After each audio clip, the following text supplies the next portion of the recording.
Hello everyone, আমরা যারা ইউটিউবে রয়েছি আমাদের এখন একটা বর্তমান যে পেনিক একটা বিষয় সেটা হলো যে আমাদের ভিডিওতে ভিউ আসে না। এই ভিউ আসে না সমস্যাটা ভেবে ভেবে আমরা অনেকেই হয়তোবা আমাদের চ্যানেলে ভিডিও আপলোড করা বন্ধ করে দিয়েছি। কারণ হলো যে আমার তো ভিউজই হয় না, তো আমি আপলোড করে কী হবে, দরকারটা কী, তাই না? আচ্ছা, আমি আজকে আপনাদের সঙ্গে 5টি টিপস শেয়ার করব। এই 5টি টিপস আপনারা যদি কাজে লাগান তাহলে আপনাদের চ্যানেলের যে ভিডিওগুলো আপলোড করেন সেগুলো আশা করি আপনাদের ভিউজ ইনক্রিজ হবে। আচ্ছা, কথা না বাড়িয়ে শুরু করি আমাদের আজকের যে টিপসগুলো সেটি। আচ্ছা, নাম্বার 1 হলো আমরা যখন আমাদের চ্যানেলে একটা ভিডিও আপলোড করি, তো আপলোড করার পরে আমাদের কাজ হলো কি আমাদের একটা টাইটেল সেট করা, আমাদের ভিডিওতে একটা টাইটেল সেট করা। এখন আমি যে ভিডিওটি সেট করলাম সেই ভিডিও রিলেটেড একটা টাইটেল আমাকে বসাতে হবে। এখন এই টাইটেলটাই আমি যে কোনো একটা কিছু বসাই দিলাম হয়ে গেলো এমন কিন্তু না। সেটা হলো যে প্রপার এসইও করে একটা টাইটেল বসালে আপনার চ্যানেলে ভিউ, আপনার ভিডিওতে ভিউ ইনক্রিজ হতে আপনাকে সাহায্য করবে।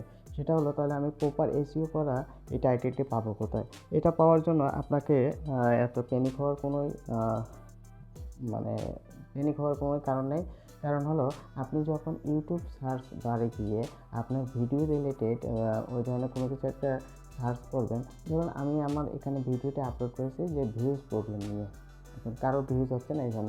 তো আমি গিয়ে ওখানে যদি লিখে দিই যে how to increase my YouTube channel views, তো ওখানে অলরেডি কিন্তু অনেকগুলো সাজেশন চলে আসবে। এখন এই সাজেশনগুলো থেকে ধরেন যে 10টা সাজেশন করলো, ওখান থেকে আমি প্রথম 2টা কপি করে নিলাম, কপি করে নিয়ে এটাই আমি আমার ভিডিওর টাইটেল সেট করলাম। তাহলে আপনি দেখেন কোনো পেনিক ছাড়াই একটা প্রপার ওয়েতে এসইও করে সুন্দর একটা টাইটেল পেয়ে গেলেন। এখন টাইটেল সেট করা হয়ে গেল।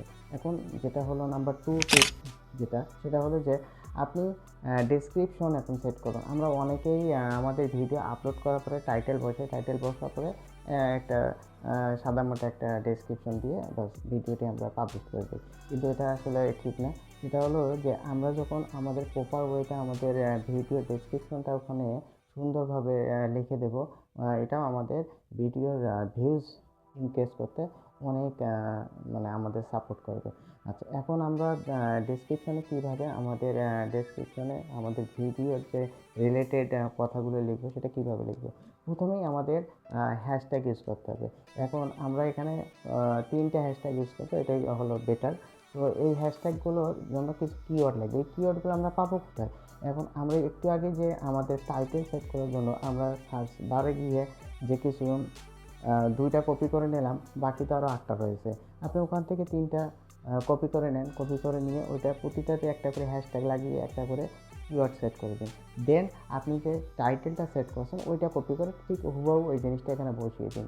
তারপর কিছু ইন্টার দেওয়ার পরে স্পেস রেখে আপনি ইওর কোয়ারিজ লিখে আপনার ভিডিওতে মানুষ কী কী জানতে পারবে, ঠিক আপনার ভিডিও রিলেটেড কিছু কিওয়ার্ড এখানে একটার পর একটা ইন্টার দিয়ে আপনি লিখে দিতে পারেন। যেমন আমার হলো যে ভিডিওর ইনক্রিজ করার জন্য, ভিডিওর ভিউ ইনক্রিজ করার জন্য এটা ভিডিও। এখন এই ডেসক্রিপশনের ভিতরে আমি যদি এগুলো লিখে দেই যে আমি একটু আগে সার্চ বারে ওখানে 10টা পেয়েছি, 10টার মধ্যে আমি 2টা ইউজ করছি আমার টাইটেলে, 2টা ইউজ করছি, 3টা ইউজ করছি আমার হ্যাশট্যাগে, আরও বাকি রয়েছে 5টি। এখন আমি ওই 5টি কপি করে ওখানে একটার পর একটা বসিয়ে দিলাম, ব্যাস হয়ে গেল আমার ডেসক্রিপশন। এখন নাম্বার 3 টিপস সেটা হলো যে আমরা ডেসক্রিপশন লেখার পরে আমাদের একটা ট্যাগ অপশন থাকে। এই ট্যাগ অপশনে আমরা আমাদের ভিডিও রিলেটেড কিছু যদি ট্যাগ দিয়ে দিই তাহলে আমাদের ভিডিও ভিউজ যেতে আমাদের সহায়তা করবে। এখন এই ট্যাগগুলো পাবো কোথায়? আমরা একটু আগে যে 10টি সার্চ বারে 10টি কিওয়ার্ড ইউজ করলাম, ঠিক ওগুলোই আমরা আমাদের ট্যাগে বসিয়ে দেব, তাহলেই আমাদের ট্যাগ নিয়েও আর কোনো সমস্যা থাকবে না। এখন নাম্বার 4 সেটা হলো, তার আগে বলে নেই আমরা একটু আগে ডেসক্রিপশন, টাইটেল এবং ট্যাগ এগুলো ইউজ করলাম। এগুলো ইউজ করাতে আমার লাভটা হলো কি? আমি যে এইভাবে ইউজ করলাম আমার লাভটা হলো কি? আপনি যখন একটা ভিডিও আপনার চ্যানেলে আপলোড করবেন, আপলোড করার পরে গুগল অ্যালগোরিদমকে বোঝানোর জন্য আপনি এই ডেসক্রিপশন, টাইটেল, ট্যাগগুলো দিলেন। দেওয়াতে অ্যালগোরিদম বুঝবে যে আপনার এই ভিডিওটি এই রিলেটেড, আমি এই ধরনের অডিয়েন্সের কাছে পৌঁছায় দেবো। এই জিনিসগুলো ইউজ করার কারণে আপনার একটা ভিডিওতে ইমপ্রেশন তৈরি হলো, ইমপ্রেশন তৈরি হওয়াতে অনেকগুলো অডিয়েন্সের কাছে আপনার ভিডিওটি চলে গেল। এখন আমি যে নাম্বার 4 যে টিপসের কথা বললাম সেটা হলো আপনার থাম্বনেল।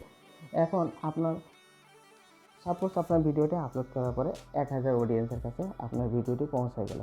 এখন অডিয়েন্স দেখবে কি আছে, শুরুতেই থাম্বনেলটা দেখবে। এখন আপনার থাম্বনেলটা যদি অ্যাট্রাকটিভ না হয় তাহলে ওনারা ক্লিক করবে না। সো ইমপ্রেশন পাঠায় তাহলে লাভ হলো কি, এখন আপনার থাম্বনেলটি অ্যাট্রাকটিভ করতে হবে। এখন আপনি অ্যাট্রাকটিভ থাম্বনেল পাবেন কোথায়? ওই যে আপনি একটু আগে সার্চ বারে গিয়ে সার্চ করলেন, ওখানে যে কোনো একটা সার্চ করেন না, করার পরে দেখবেন যে অনেকগুলো ভিডিও চলে আসবে। ভিডিওর মধ্যে দেখবেন যে কোন ভিডিওতে বেশি ভিউ হয়েছে। এখন যে ভিডিওতে বেশি ভিউ হয়েছে আপনি ওনার থাম্বনেলের মতোই আপনার একটা থাম্বনেল তৈরি করুন, ব্যাস আপনার একটা সুন্দর থাম্বনেল পেয়ে গেলেন। এই থাম্বনেলে অবশ্যই 1000 লোকের মধ্যে দেখবেন যে 100, 150, 200 যদি খুবই ভালো লাগে হয়তো বা এমনও হতে পারে 1000 লোকেই অডিয়েন্স আপনার ভিডিওতে ক্লিক করতে পারে। আচ্ছা, নাম্বার 5 যেটা মোস্ট ইম্পর্টেন্ট বিষয়, সেটা হলো আমরা যে 4টি স্টেপ পার করে আসলাম, পার করার পর একটা অডিয়েন্স কী করবে, আপনার ভিডিওতে ক্লিক করে ভিডিও দেখা শুরু করবে। এখন আপনার ভিডিওর মান যদি ভালো না হয়, আপনার কন্টেন্ট যদি কোয়ালিটিফুল না হয় তাহলে অডিয়েন্স কিন্তু দেখবে না। এখন আপনার ভিডিও কন্টেন্ট এমনই অবস্থা যে আপনার একটা 5 মিনিটের ভিডিও, আপনি প্রথম 10 মিনিট এমন কিছু কথা বলছেন যে অডিয়েন্স আপনার ওটা স্কিপ করে চলে গেছে, ভিডিও থেকে বের হয়ে গেছে। তাহলে আপনি এত ইমপ্রেশন পাঠালেন, ডিসক্রিপশন, টাইটেল, ট্যাগ, থাম্বনেল এত পরিশ্রম করার পরে আপনার ভিডিওটা ভিতরে কাস্টমার আপনার অডিয়েন্স ঢুকেই বের হয়ে গেল মাত্র 10 সেকেন্ড থেকে, তাহলে আপনার কোনো লাভ হবে না। তো আমরা যে ভিউজ প্রবলেম, আমাদের ভিডিও আপলোড করার পরে আমাদের ভিউ হয় না, আমরা এটা করি ওটা করি, হ্যাঁ এগুলো অবশ্যই আপনার সাপোর্ট করে। আপনি যেমন টাইটেল, ডেসক্রিপশন, ট্যাগ, থাম্বনেল এগুলো হলো আপনার ইমপ্রেশন পাঠাতে। আপনার ভিডিওর একটা ইমপ্রেশন থাকে, সেই ইমপ্রেশনটা যদি অডিয়েন্সের কাছে নাই যায় তাহলে আপনার ভিডিওটা দেখবে কীভাবে। এখন পাঠানোর জন্য আমরা এই 4টে স্টেপ কাজ করে থাকি। এখন যদি আপনার ভিডিওর কন্টেন্ট যদি ভালো না হয়, যদি অডিয়েন্সের কাছে উনি যা জানতে চাচ্ছে সেটা যদি সে না পায়, সে স্কিপ করে যাবে, এটাই স্বাভাবিক, তাই না? এখন আপনার সবচেয়ে বেশি আপনার মনোযোগ দিতে হবে আপনার কন্টেন্টের প্রতি। আপনার কন্টেন্টটা ভালো হতে হবে। যদি আপনার কন্টেন্ট ভালো হয় দেন অডিয়েন্স আপনার কন্টেন্ট দেখবে, না হলে উনি 5 সেকেন্ড 10 সেকেন্ড এভাবে দেখেই স্কিপ করে চলে যাবে। তাতে করে আপনার কী হবে, সিটিআর কমে যাবে এবং এতে করে আপনি নেক্সট পরবর্তীতে যতই ভিডিও আপলোড করবেন আস্তে আস্তে আপনার চ্যানেলটি ডাউনের দিকে চলে যাবে। এখন আপনার কন্টেন্টটা আপনি আবার কীভাবে ভালো করবেন, কীভাবে ইমপ্রুভ করবেন? আপনি যখন একটা ভিডিও আপনার চ্যানেলে আপলোড করার আগে আপনি নিজেই আগে ভিডিওটা 20 বার দেখেন না। দেখার পরেই তো আপনি বুঝবেন যে কন্টেন্টটা আসলে আপনার কাছে যদি ভালো না লাগে অডিয়েন্সের কাছে কীভাবে ভালো লাগবে। এখন আপনি একটা কন্টেন্ট যখন 20 বার আপনি নিজেই প্রিভিউ করবেন, প্রিভিউ করতে আপনার মনে হবে যে এই জায়গায় একটু আমার কারেকশন করা দরকার, ওই জায়গায় একটু কারেকশন করা দরকার। তো আপনি এরকম কারেকশন করে যখন ফাইনালি একটা প্রজেক্ট বিল্ড আপ করবেন, দেন আপনি আপনার চ্যানেলে আপলোড করবেন, আশা করি আপনার ভিডিও অবশ্যই ভিউজ হবে।